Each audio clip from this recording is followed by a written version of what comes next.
Shema Yisrael Yahuwah Eloheinu Yahuwah Echad.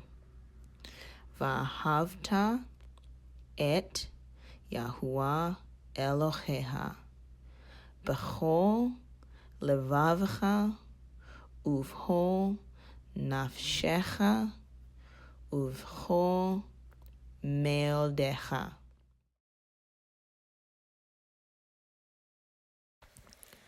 The earth is Yahuwah's, and the fullness thereof, the world and they that dwell therein.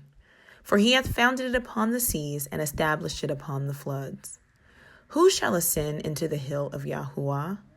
Or who shall stand in his holy place? He that hath clean hands, and a pure heart, who hath not lifted up his soul unto vanity, nor sworn deceitfully. He shall receive the blessing from Yahuwah, and righteousness from the Elohim of his salvation. This is the generation of them that seek him, that seek thy face, O Jacob, Selah. Lift up your heads, O ye gates, and be ye lift up, ye everlasting doors, and the King of glory shall come in. Who is this King of glory? Yahuwah strong and mighty, Yahuwah mighty in battle. Lift up your heads, O ye gates, even lift them up, ye everlasting doors, and the King of glory shall come in. Who is this King of glory? Yahuwah of hosts. He is the King of glory. Selah. Aleph, Bet, Vet, Gimel, Dalet, Hey, Vav, Zayin, Chet, Tet, Yud, Kaf, Chav, Lamed, Mem, Nun, Samech, Ayin, Pei, Fei, Tzadik, Kuf, Reish, Shin, Sin, Tav, Aleph, Bet, Vet, Gimel, Dalet, Hey, Vav, Zayin, Chet, Tet, Yud, Kaf, Chav, Lamed, Mem, Nun, Samech, Ayin, Pei, Fei, Tzadik, Kuf, Reish, Shin, Sin, Tav.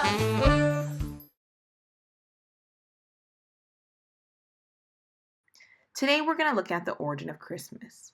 Christmas, while it looks very happy on the outside, has a very, very, very dark past. Christmas is not the birth of the Messiah, and Christmas is not a holiday that should be celebrated by people who believe in the whole word of Yahuwah. Christmas is actually a pagan practice that started a very, very long time ago. At the end of this video, I took a short clip from a group called Truthunedited, and it tells the ancient history of Christmas from its origins. What we want to look at today is how we are supposed to follow Yah over everything else. Even if something looks good and happy on the surface, and it seems to give us all the things that we want, we need to keep our mind and our eyes focused on Yah. The ancient practice of Christmas started with a blending of different religious practices of other groups, which is an ultimate no-no to Yah. Yah does not like the mixing of things that are pagan or things that do not have a biblical origin with the truth of his word. What has happened over the years is that we have practiced traditions. For those of you that have never celebrated Christmas, wonderful. But there are a lot of children out there who don't know and who haven't been told the truth about something that looks so good on the outside. Christmas is actually attached to a few Gentile practices known as Saturnalia, the winter solstice or the return of the sun, and it has a dark past. You have the actual dealings of wickedness mixed in order to lure in children. You remember when your mom tells you not to talk to strangers or not to take things from people you don't know? It's the same exact thing with this. There is a figure or a person put up who seems to be very good, but on the underside or behind it, there's a lot of wickedness. There is the destruction and the destroying of children by a character called Krampus. Now, this is not to scare you, but it's to show you the truth behind it, because when we teach and when we do the things we do, we want you to know the truth. And we want you to understand how to worship Yahuwah and not to use practices that are not his ways in order to worship him.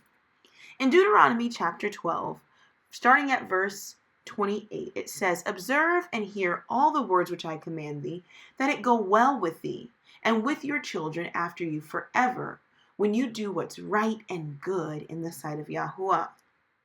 When Yahuwah shall cut off the nations before you," these are to our ancestors, "when you go into the land, take heed to yourself that you're not ensnared or trapped by following them, because it will destroy you. And these are the reasons why I destroyed them, who you're going to overtake before you. They have done every abomination unto their Elohim, and Yah hates it. So don't do the same thing to him. Don't add to what Yah has given you, and don't take away from it." Yah is very serious when it comes to our worship of him, because he wants to lead us down a path of obedience and of truth. And oftentimes the world and their traditions are not attached to the truth of Yah's word. For instance, we're told that the Messiah is born during Christmas. But if we just do a little bit of thinking, that doesn't really add up. It's cold in the winter time. The Messiah was actually born during the Feast of Sukkot. And so those pictures you see of nativity scenes in that little lean-to, it's actually a sukkah. The Messiah was born to parents who are obedient to following and doing the things of Yah.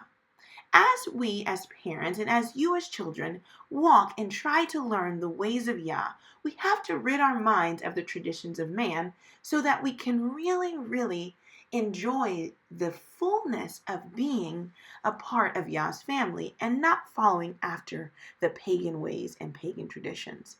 As we read through our word and study, our goal is to not do what man does in looking at the outward things and the shiny things and the things that are attractive, but we want to be obedient to Yah and do things his way.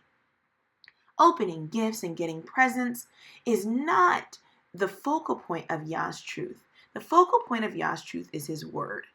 Mark 7:13 says, "When we do these things, we make the word of Yahuwah of none effect because of the traditions that are handed down." Colossians 2:8 says, "Beware lest anyone cheat you through tricking you into doing other things and empty things in the traditions of men, because this is not of Yah." Christmas is one of those things that's just not of Yah, but there's so many other things that are. Yah has his own feast and own practices that we're supposed to keep because they keep our minds and our hearts directed at him. We have the feast of Passover and unleavened bread and Sukkot and Shavuot and Purim and Hanukkah, and these things that are supposed to direct our hearts and our minds toward the Father in order to make us better servants of him and his way. And then in turn, it helps us to share with those on the outside. Christmas, because it has pagan origins, it does not allow for us to really bring people back to the word of Yah. As we begin to follow the Father's way and do his ways, more and more of our family and our friends will have a better understanding of the love that Yah has for us and what he wants from us as his children. At the end of this video, we're going to view a brief history of the origin of the sun worship. And I want you guys to really take this in. It's very brief, and I know it may be a lot to understand, but it's something that we need to look at and we need to know, because the truth is how we are set free and we're able to walk in the righteous way of Yahuwah. Part 1 of my History of Religion series will give you a great deal of background. But ever since the time of Nimrod, Semiramis, and Tammuz, pagans have celebrated the birth of their sun god on December 25th. It obviously was never called Christmas, but it was a pagan festival celebrated on the winter solstice. Here's the background understanding. Shortly after Nimrod was killed, Semiramis became pregnant and found another way to stay in power. She told the people it was the spirit of Nimrod that impregnated her.